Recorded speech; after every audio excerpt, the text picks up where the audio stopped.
Olá, queridos ouvintes e espectadores. Nós somos o podcast Interveps, que é uma iniciativa da UENP, Universidade Estadual do Norte do Paraná, do grupo de pesquisa liderado pelo professor Renato Bernardi e vice-liderado pelo Marco Antônio Turati Júnior.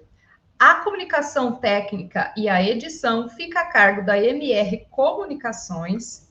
E hoje eu tenho um convidado muito especial, que é o Derek Moura Jorge, e o assunto é um assunto que está em debate na sociedade, e o tema não poderia ser mais atual, que é atuação e identidade policial. Seja muito bem-vindo, Derek. Obrigado, Heloísa. Obrigado a todos os ouvintes e telespectadores. É uma honra poder estar aqui hoje falando um pouco a respeito da minha pesquisa, a respeito daquilo que eu costumo estudar. Antes de mais nada, e antes da gente adentrar aqui ao debate de hoje propriamente dito, eu queria ler o currículo do nosso convidado.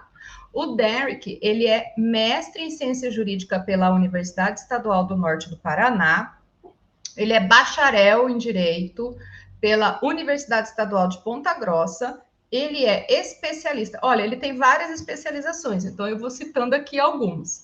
Ele é especialista em direito do trabalho e processual do trabalho, essa especialização foi feita pelo Instituto Damásio. Ele é especialista em Direito Penal e Criminologia pelo Centro Universitário Uninter, especialista em Gestão de Sistema Prisional pelas Faculdades São Brás, especialista em Gestão Estratégica e Segurança Pública pela Escola Superior da Polícia Civil do Estado do Paraná. Ele é pesquisador do grupo de pesquisa Políticas Públicas e Direitos Sociais, do professor Walter Santin. Ele também é pesquisador do grupo de pesquisa Eficácia dos Direitos Fundamentais, liderado pelo professor Vladimir Brega. Ele também é vice-presidente, ele foi vice-presidente da APAI de Jaguariaíva na gestão de 2020 e 2022, já encerrada. É diretor jurídico do Sindicato dos Delegados de Polícia Civil do Estado do Paraná e delegado da Polícia Civil do Estado do Paraná. Seja muito bem-vindo, Derek.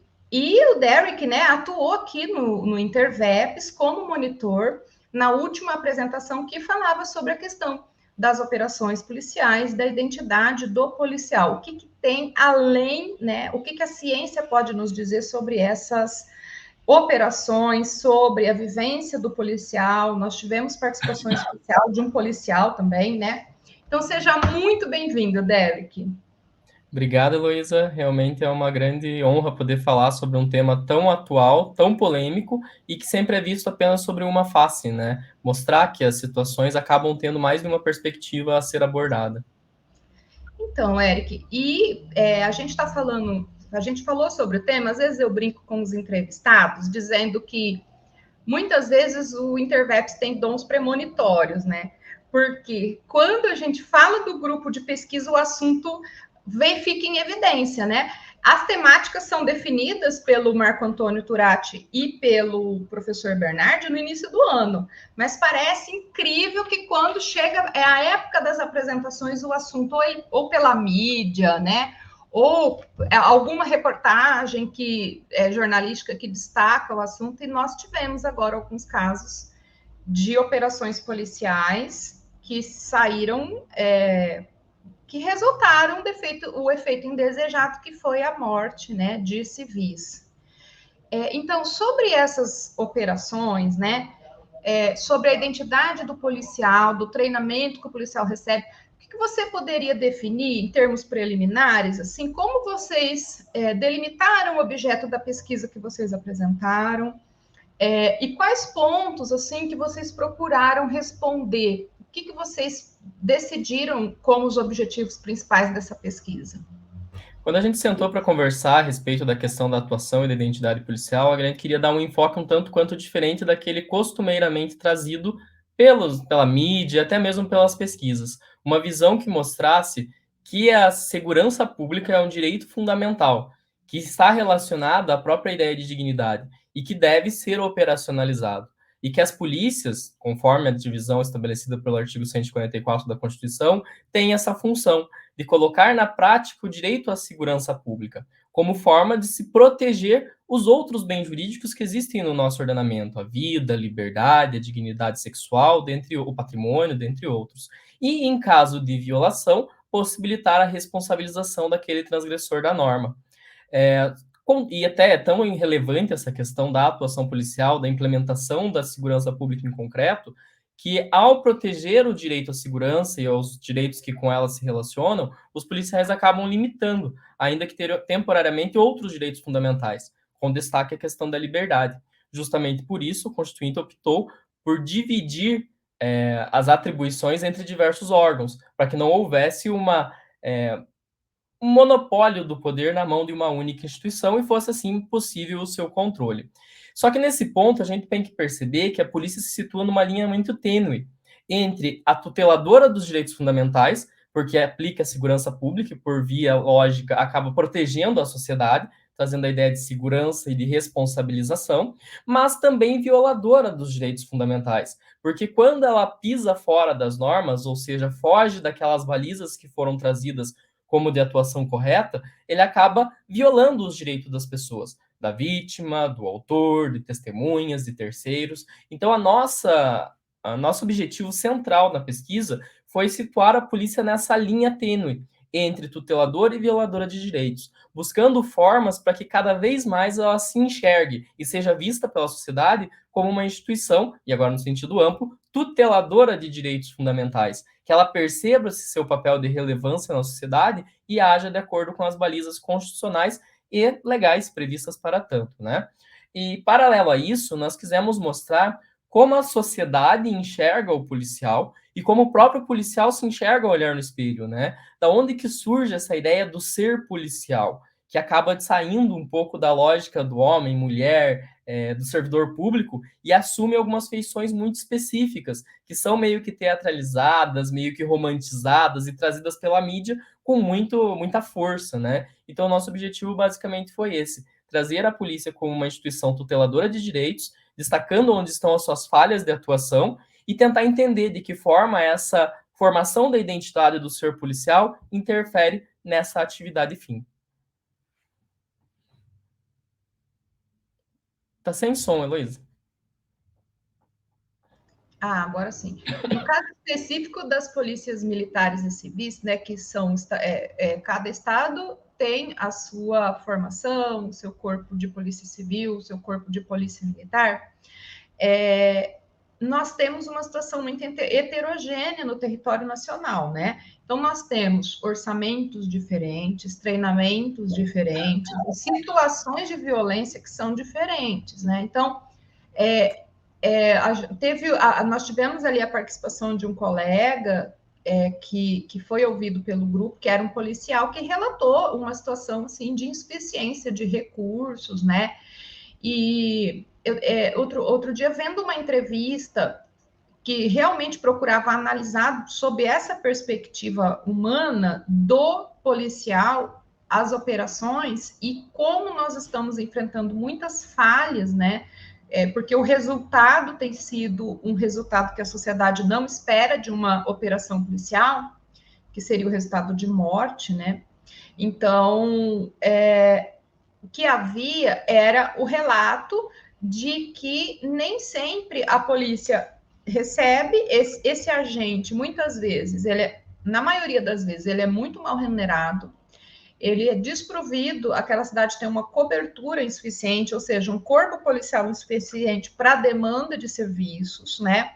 E ainda um relato de que o policial recebe um treinamento para atuar contra infratores que muitas vezes são os seus vizinhos, né? Então ele está, muito embora ele seja um agente público, quando ele tira o uniforme e vai para a casa dele, muitas vezes ele mora dentro daquela comunidade e correndo o risco de ser reconhecido, correndo o risco de sofrer represálias daquelas pessoas que ele acabou de combater, por exemplo, né? Então tem a questão do abalo psíquico que eles vivenciam no ambiente de trabalho o tempo todo e muitas vezes quando vão para o ambiente de descanso, que é o ambiente familiar, eles não encontram proteção do Estado, né?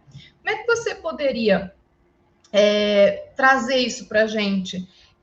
Como é que funciona essa questão do treinamento e depois da vivência policial? O que você encontrou nos seus apanhados, nas suas pesquisas? O que a gente pode perceber é que o Brasil é uma sociedade extremamente punitivista. Ela traz em si essa ânsia da punição que muitas vezes se confunde com uma ideia de vingança. E essa ânsia punitivista muitas vezes é até enfatizada sobre o ponto de vista midiático, político, porque todos os partidos acabam utilizando isso de uma forma ou de outra, né? O direito penal em si, nessa caráter criminalizatório e de punição.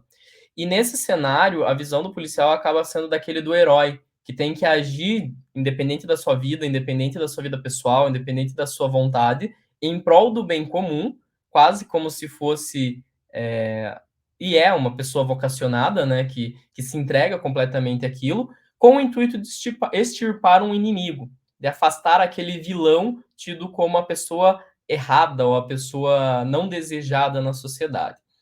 E essa visão é a que é difundida muitas vezes. E as políticas públicas que são criadas no âmbito federal, estadual, acabam trazendo essa visão muito, muito claramente, né? E é ali que faltam investimentos na remuneração dos policiais, investimentos nos armamentos, nos instrumentos de trabalho, no quantitativo de policiais que devem trabalhar quando comparado ao contingente populacional de determinada área. Então, as políticas públicas acabam deixando a desejar nesse sentido, porque se espera nessa ideia de que o policial é um super-herói que vai sempre agir dentro do que pode e que não precisa de mais nada para fazer, porque a sua função é unicamente extirpar o inimigo. Mas, por sorte, isso está se alterando significativamente. Apesar da visão ainda existir, tanto externa quanto internamente, o que a gente verifica é que está havendo uma maior ênfase na promoção dos direitos humanos. Até por uma questão de coercitividade da Corte Interamericana de Direitos Humanos, que forçou, questão da STF, questão da própria Secretaria Nacional de Segurança Pública, que está inserindo cada vez mais a disciplina dos direitos humanos na formação dos policiais, tanto que a disciplina é obrigatória nos cursos de formação hoje, então os policiais mais novos já saem com essa formação em direitos humanos e com essa visão de que a sua atuação não visa uma política de aprisionamento, mas sim uma política de controle social, uma política de tentar trazer a pacificação, que nem sempre vem por meio da prisão, nem sempre vem por meio do uso da força física, mas vem por outros mecanismos, a exemplo da justiça restaurativa, da mediação, do diálogo, do policiamento comunitário, e também uma visão de que o policial é um ser humano e que ele está além do mero servidor público, que há uma pessoa por trás disso, que está ali passando por cargas horárias extenuantes, que estava rodando a madrugada, patrulhando, atendendo situações que colocam a sua vida em risco. E aí surgem alguns programas que têm como objetivo justamente promover essa saúde mental do policial, para que ele consiga se perceber enquanto ser humano e falar sobre as suas angústias, né? No Paraná, por exemplo, tem o projeto Prumos, na Polícia Civil e na Polícia Militar, que atende, sob o ponto de vista psicológico, todos os policiais de modo regular, a fim de possibilitar essa atuação mais ampla. Porque pouco se fala, mas as taxas de suicídio dentro das instituições policiais são extremamente elevadas, por conta dessa sobrecarga que se tem sobre esses profissionais, né? Sobrecarga que vem da sociedade, que vem do Estado, que vem do governo e que vem do próprio policial, porque entende que a sua atuação está sendo aquém daquela que ele deveria agir. Então, é todo um contexto que está se alterando significativamente. Mas como se refere a uma mudança de pensamento coletivo, uma ideia que foi criada e naturalizada no pensar da sociedade, é algo que vai demorar ainda para a gente conseguir mudar completamente. Os resultados, né, de tudo isso, eu acho que vem com o tempo, né, porque existem profissionais que estão, assim, há muito tempo já na atuação e que já é difícil modificar uma mente que foi treinada, né,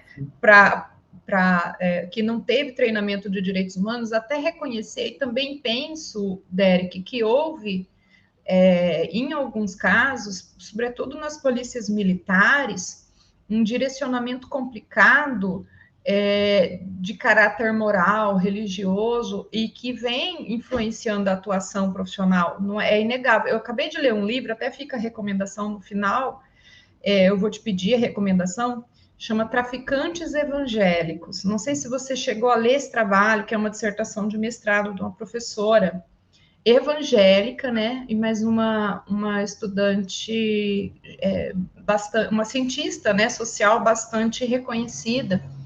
E ela trazia, né, como esse contexto religioso tem influenciado a atuação nos morros no Rio de Janeiro, mas também a atuação policial.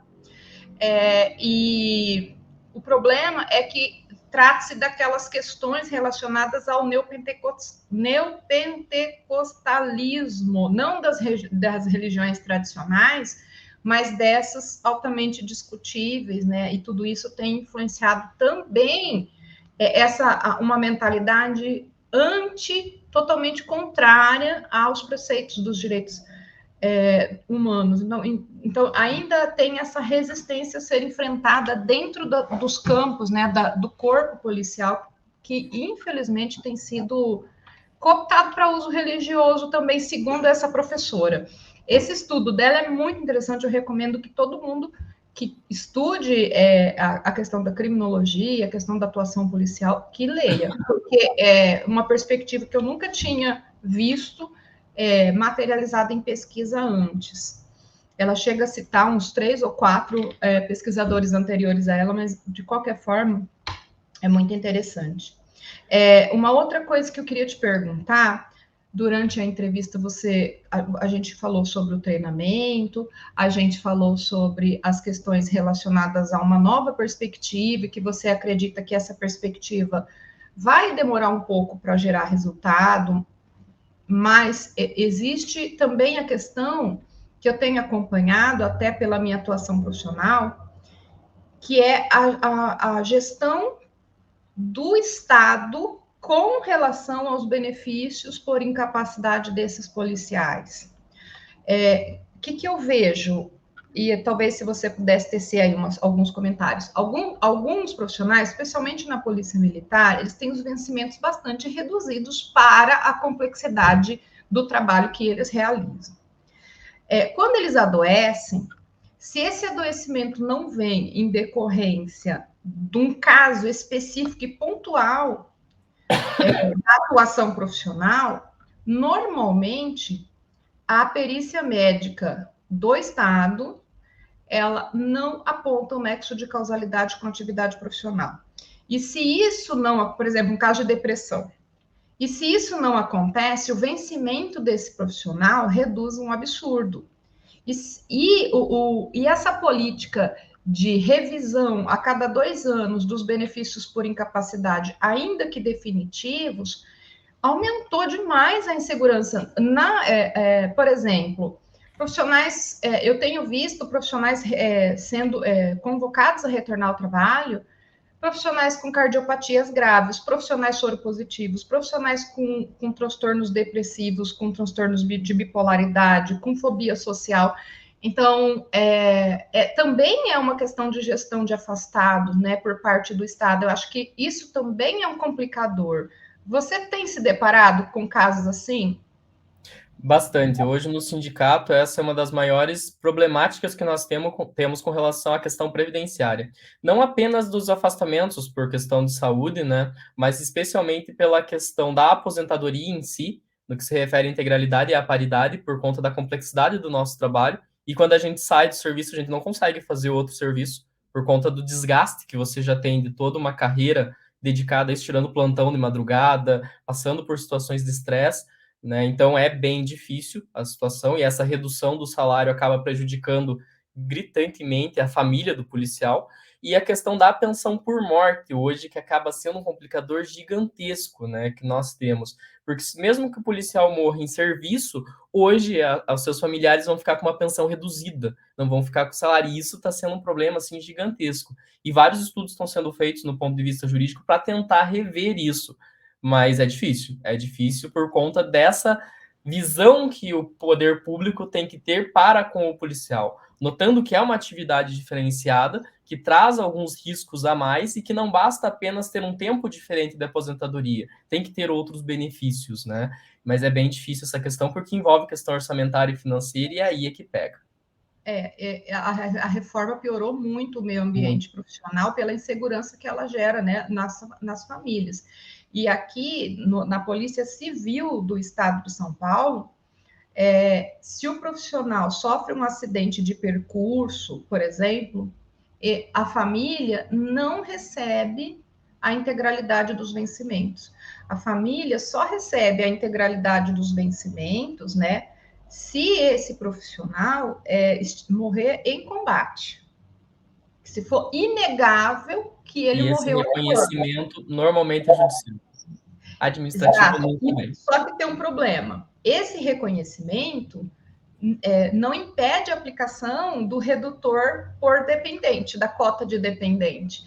Então, quer dizer, a integralidade e paridade só está garantida nestes casos e depois ainda o Estado não reconhece a integralidade do valor dos vencimentos para ser revertido em favor desses dependentes, há necessidade de judicializar a questão.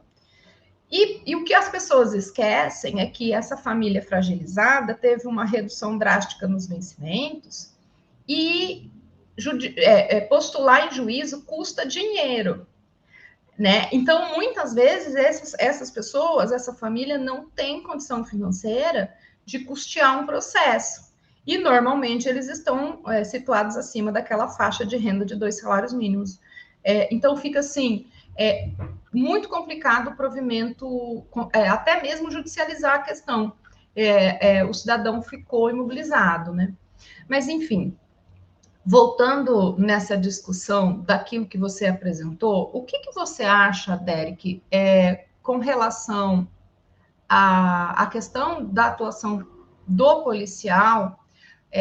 O que você acha que o Estado, quais medidas você acha que o Estado poderia implementar para minimizar esses efeitos deletérios?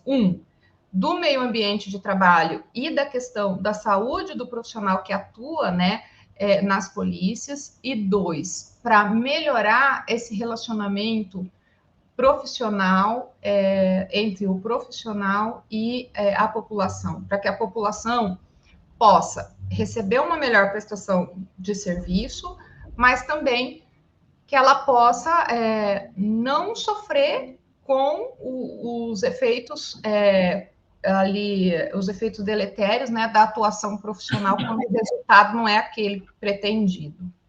Então, essa pergunta ela acaba tendo 3 frentes de resposta. A primeira delas se refere à forma com que o policial se vê, ele se enxerga, né, e como a sociedade o enxerga. Eu costumo comparar a questão do ser policial a partir dos estudos de Judith Butler com relação à performatividade. Lá ela estuda, obviamente, a questão do gênero, usando como base os ensinamentos de Michel Foucault, ali da década de 70, da arqueogenealogia, né, inspirado em Nietzsche, e menciona, né, que a criação desse ser, lá ela fala, obviamente, do gênero, mas eu adapto isso para o policial também, que é um ser policial. É a formação de um indivíduo que traz algumas características muito específicas, de poder, força, virilidade, ausência de sentimento. E essa visão, essa teatralização do ser policial, acaba sendo muito prejudicial, tanto pela visão externa quanto pela visão interna. Várias vezes, quando eu me apresentei, eu me mostrei como policial, as pessoas falaram, nossa, mas você não parece ser um policial. Como se existisse uma caricaturização pré-estabelecida que deveria ser mantida.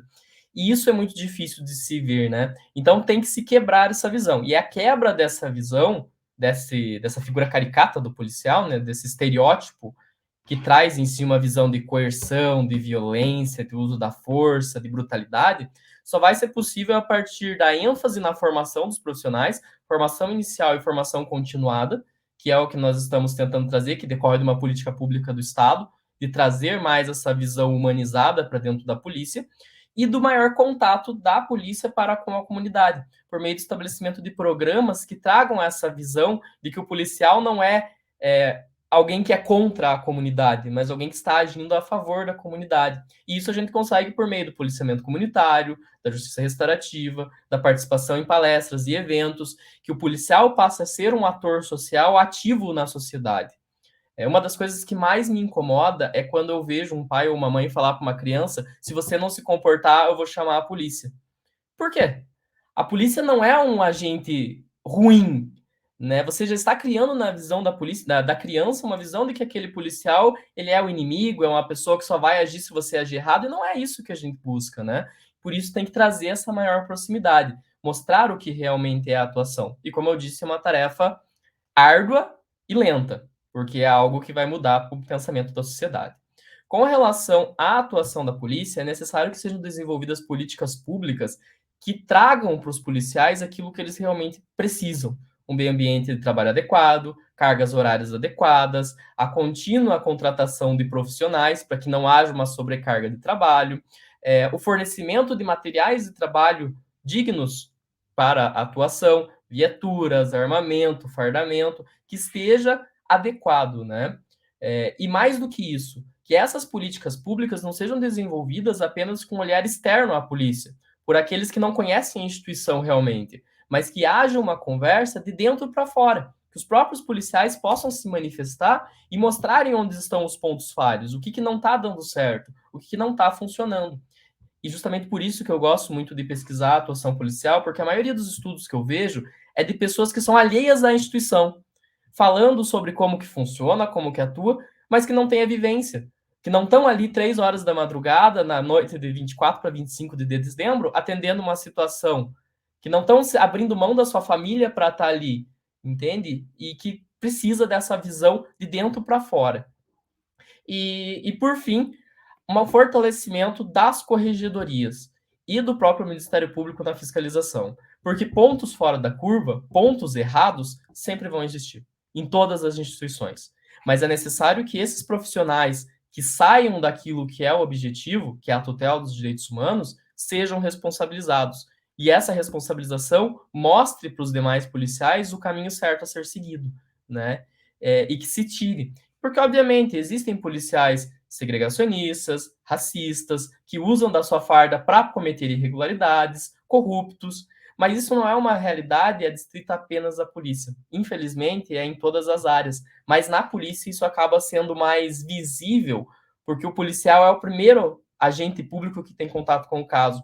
É aquela primeira autoridade que as pessoas procuram quando tem um problema, independente da hora ou do dia. Então é necessário que haja essa mudança também. E quando eu falo dessa visão estereotipada do policial, que eu mencionei, né, essa performatividade, a gente consegue ver isso muito claro na questão da mídia. Como a mídia traz o policial, né? E até no nosso trabalho a gente trouxe algumas visões dos filmes do Mazzaropi, que são clássicos e que desde aquela época já demonstram o policial como um ser truculento, que não respeita os direitos, que não deixa a pessoa mais humilde falar. Trouxemos a visão do 007, que é aquele policial que tem tudo à sua mão, que consegue fazer de tudo, mas que age em prol de um objetivo final, ou seja, tem que atingir aquele objetivo, nem que para isso ele tenha que matar todo mundo que apareça no seu caminho. E a questão da própria Loucademia de Polícia que foi trazido, que é a questão do descompasso da estrutura com o objetivo pretendido, né? E muitas vezes essa visão que a mídia traz acaba comprometendo o trabalho, porque a sociedade começa a enxergar o policial daquela forma e não abre brecha para enxergá-lo de um modo diferente, para entender que aquilo existe realmente, mas que não é a regra, não é o constante, não é o que realmente se vê no dia a dia. Eu me lembro da apresentação de vocês, que eu acho que o ponto que mais me causou perplexidade até, dada a complexidade do tema e a forma simplista com que a sociedade e os governos vêm tratando a questão, que é o uso da câmera de monitoração da atuação profissional no uniforme. Confesso que jamais me passou pela cabeça todos os pontos contrários que você apresentou, e eu acho que são todos muito válidos, né? Então, acho que seria interessante a gente terminar trazendo esses apontamentos, porque normalmente o que a gente vai pensar? A câmera de filmagem, né? Ela é uma excelente solução, por quê? Porque ela protege o profissional, se ele for, se alguma pessoa for promover alguma agressão contra o profissional, servidor público, ela sabe que ela está sendo filmada, então isso pode inibir essa ação. E dois, é um excelente instrumento para apuração, né, dos fatos quando há necessidade de intervenção de uma corregedoria para verificar a atuação do policial numa determinada ocorrência. Mas você trouxe outros apontamentos que eu jamais pensei. E eu acho que nenhum pesquisador, né, nossos ouvintes também podem jamais ter pensado sobre essa perspectiva. Eu queria que você apresentasse a problemática para os nossos ouvintes. Claro. Essa questão da câmera, desde o começo, ela me gerou uma série de dúvidas e questionamentos, né? Claro que tem os pontos positivos, como você pontuou, e somado a esses pontos positivos, também tem a questão de você rever os procedimentos operacionais dos policiais. Então, a partir da análise das gravações, você consegue ver onde estão os pontos falhos e corrigir os treinamentos. Contudo, a aquisição de câmeras é uma política pública extremamente complexa. Comprar as câmeras é barato. Você comprar câmera para cada um dos policiais. Mas aí advém os outros problemas a médio, curto e longo prazo. Primeiro, aonde nós vamos armazenar essas informações, essas imagens? Porque serão 24 horas por dia, numa cidade como São Paulo, por exemplo, todos os policiais gravando. A gente vai ter que contratar um sistema de armazenamento, provavelmente na nuvem. E quem vai fornecer esse mecanismo? Muitas das vezes a própria empresa que forneceu a câmera com baixo custo. Aí, como é algo necessário, você vai pagar o valor que for. Então, vai ser uma política pública dispendiosa. Então, o custo já tem que ser analisado, não apenas na aquisição, mas a questão do armazenamento. Por quanto tempo essas imagens vão ficar armazenadas? Como a defesa e a acusação vão fazer para ter acesso a essas imagens? Eles vão ter acesso a toda a gravação, a um determinado período? Como que eles vão manter a cadeia de custódia dessas informações, dessas imagens? Quais serviços vão ser contratados? Gravação de áudio e imagem, gravação noturna, gravação em tempo real ou gravação para visualizar depois, né? Então é uma série de problemas. Paralelo a isso também é a questão do acionamento. A câmera vai ficar acionada durante todo o turno de trabalho do policial ou ela vai ser acionada em determinado momento? E se for numa abordagem, por exemplo, e se for apenas na abordagem, quem vai realizar esse acionamento? O policial ou vai ser um acionamento remoto? Vai ter alguém acompanhando 24 horas por dia a atuação dos profissionais em tempo real, para verificar a necessidade ou não? E se for 24 horas, durante todo o turno, a câmera ligada, como preservar a intimidade do policial? Porque imagine você, durante todo o seu turno de trabalho, tendo todas as coisas que você fala gravadas, né? Questões da sua vida pessoal, da sua vida particular, questões que você conversa com o seu colega de trabalho, a sua ida ao banheiro, como que isso vai ser regulamentado? Como que isso vai ser visto? E de que forma isso vai ser usado como instrumento de prova. De que modo isso vai ser? É apenas ajuntada por mediante a requisição do juiz ou essa gravação precisa passar por uma perícia para verificar a sua veracidade, a forma com que foi gravado, o contexto em que foi gravada. Então, é uma política pública extremamente complexa e que tem que ser analisada em várias nuances, em vários setores, né? Verificando tanto a questão para que ela sirva como meio de prova, uma questão de que ela se torne uma política pública que seja passível de ser custeada e que não chegue num momento que não tenha mais verba para você custear ou não tenha mais espaço para armazenar essas informações e para que você preserve a saúde dos profissionais para evitar, por exemplo, a síndrome de Burnout por conta dessa fiscalização contínua do seu agir. Então, é uma questão extremamente complexa, bem difícil, tanto que quando o STJ determinou, né, que fossem implementadas as câmeras em um ano, eu fui um fiel, uma pessoa contrária a isso, porque eu entendi que o Poder Judiciário não poderia fazer isso. Eles não poderiam se imiscuir numa política pública tão grave assim, impondo ainda com prazo. Tanto que o STF entendeu desse mesmo modo e acabou afastando essa obrigação que o STJ havia dado, né? Porque estava se tendo uma intervenção judicial numa política pública que é complexa de uma forma muito simplista. Eu nunca tinha pensado por esse, confesso, nunca tinha pensado por esse viés, né? E de fato é muito complexo, até porque ele pode tornar. Imagine se você não puder nem falar dos seus problemas familiares com o seu profissional na viatura, com o seu amigo na viatura, por exemplo. O ambiente deteriora muito rápido o ambiente de trabalho, porque fica só tensão, não sobra nada, né? O relacionamento interpessoal entre os profissionais naquela ocorrência, naquela atuação, né, ele se deteriora por conta do monitoramento constante. Sobre a questão dos ambientes em que os profissionais descansam, em que os profissionais fazem as suas necessidades, né? É proibida a filmagem, né?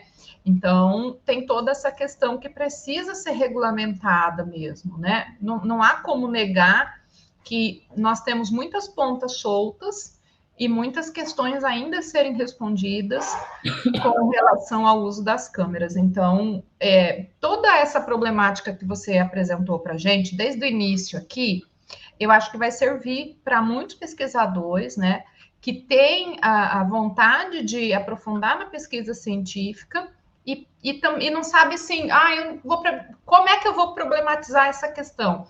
E também, Derek, eu nunca tinha visto a abordagem da construção do ser policial a partir de Judith Butler. Eu achei genial isso na sua apresentação. Preciso aqui fazer o elogio, porque a minha leitura de Judith Butler é a partir da perspectiva de gênero, da construção de uma identidade de gênero. E você traz isso de uma maneira que, para mim, é inédita. Não sei se pelo fato de que eu não pesquiso atuação policial, também não pesquiso criminologia, ou se a tua pesquisa é absolutamente inovadora. Eu achei inovadora, eu nunca vi isso antes, sabe? Então, eu queria tecer aqui o elogio. A apresentação foi incrível. E trazer também para os nossos ouvintes o seguinte recadinho. Você que gostou dessa apresentação, você que gostou dos questionamentos aqui trazidos, das provocações feitas pelo Derek, que foi o monitor do grupo que apresentou os trabalhos na reunião do Interveps, no dia 25, 26 e 27 de outubro, na sede da UEMP, vai acontecer o próximo Direito e Cinema. As inscrições já estão abertas, nós já estamos no segundo lote. Normalmente, o DIRCIM, as inscrições esgotam muito rápido, e é uma excelente oportunidade para você participar com seu texto científico, com o seu pôster, com o seu resumo expandido ou com o seu artigo científico. Então, não perca, realize já a sua inscrição, porque isso pode te introduzir de uma maneira muito confortável e confiável na pesquisa científica. Explico. Seus trabalhos vão ser analisados por pessoas que estão pesquisando assim como você, por professores, mas também por pares. Então, essa é uma excelente oportunidade. Outro recadinho, o Interveps, ele está em todas as redes sociais. Então, se você gostou dessa reunião, se você gostaria de se iniciar nas pesquisas científicas, entre em contato com o Interveps em qualquer rede social e um monitor designado vai te explicar de que forma você pode participar. O Interveps se reúne com periodicidade quinzenal, por volta de quinzenal, mas pelo menos uma vez ao mês, alguns meses 2 vezes, e você ainda pode participar com a sua pesquisa nesse ano. É só entrar em contato com o Marco Antônio Turati, que vai te passar o mapa das reuniões, o nome e o contato dos monitores, e você pode estar aqui no próximo podcast, trazendo as suas pesquisas e os resultados delas. Derek, agora é a parte mais legal do podcast, que é quando você faz a referência do material científico que você usou, né? E também das indicações artísticas, aí já pensando na produção científica para o DIRCIM. Então, para quem gostou da sua pesquisa e que quiser fazer o aprofundamento, indica aí até 3 obras teóricas e também 3 obras artísticas. Você já deu spoiler, né, na nossa apresentação, mas para o pessoal aprofundar nas pesquisas. Sim, com certeza. Com relação à questão artística, como eu já disse, né, eu indico as obras de Amácio Mazzaropi. Com certeza é uma construção que durante anos foi renegada, não foi vista com a forma que deveria ser, mas a partir da década de 90 começou a se verificar que, apesar do discurso simples, ele traz uma problemática social muito grande em cada um dos textos. Traz questão de segregação, traz questão do uso da atuação policial, questão da migração, questão de racismo, discriminação de gênero. Então, a filmografia do Mazzaropi é extremamente vasta em material para que você consiga pesquisar. E com relação às obras, eu indico com certeza as obras de Judith Butler, e aqui as mais recentes dela, todas, né? Ela é uma pesquisadora incrível. Indico para quem se dedica à atuação na área policial, que gosta de estudar sobre segurança pública, essas problemáticas, os textos que se encontram na Revista Brasileira de Segurança Pública, que é uma construção que inclusive está relacionada com o Anuário da Segurança Pública. Então lá existem diversos artigos científicos que tratam da atuação policial sobre perspectivas distintas, né? E de modo um tanto quanto pessoal, indico o meu próprio livro, que foi editado pela editora Dialética, Reflexões acerca do oferecimento inicial da justiça restaurativa, das investigações que versam sobre violência doméstica contra a mulher, que também é trazida essa questão da investigação policial, da formação do ser policial e do uso da justiça restaurativa pelos policiais face a questões de gênero.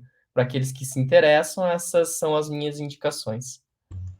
Eu amei que vocês trouxeram Mazzaropi. Eu também achei extremamente inovador, porque quem não gosta de Mazzaropi, né? Isso foi sensacional. Pessoal, falta para fazer aqui o meu disclaimer, né? Trazer os meus recadinhos institucionais. Esse podcast é uma iniciativa da Universidade Estadual do Norte do Paraná, nossa querida UEMP, campus de Jacarezinho.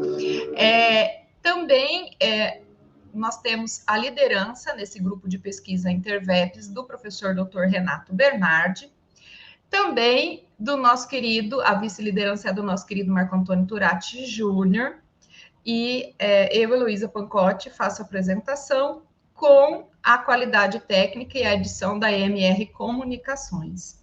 Quer deixar algumas palavras, Derek?